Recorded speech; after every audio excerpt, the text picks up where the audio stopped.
Scenes like this have become a common sight across the country and in local communities. With injustice and racial equality in the national spotlight, this group is fighting for peace and acceptance in their own backyard. Good evening to you at 11 o'clock. I'm Mark Mullins. And I'm Amanda Starrentino. Our Cameron Riddle explains why a protest tonight in one Indianapolis community is extremely personal. In 2020, there are still parts of Indianapolis that are less than overflowing with diversity. Mars Hill, here on the city's south side, is one of those neighborhoods. And some of the people who live here are ready to see that change. Mars Hill's had a reputation, just like, Hallville and 42nd and Post and all those places. And, these reputations have been for years, and they're not going to change overnight.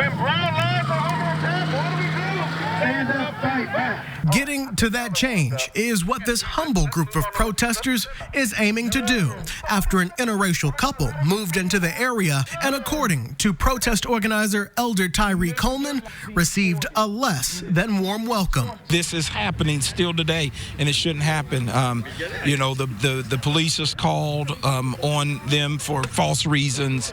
They're constantly being harassed when they leave their home, come back to things broken and vandalized, and it just shouldn't happen. Coleman himself grew up on the south side of Indianapolis and remembers a time when there were places that black and brown people knew better than to visit. He says in some ways, those invisible lines are still there. We could not go to Beech Grove. We barely went to St. Francis Hospital, and we knew that we weren't allowed to go to Garfield Park. We couldn't come down here to Mars Hill. While the once blatant lines of segregation are now less visible, former independent candidate for mayor and Mars Hill resident John Schmitz says he's using his privilege to stand up against the hate in his backyard. This is one of my neighbors that just moved in.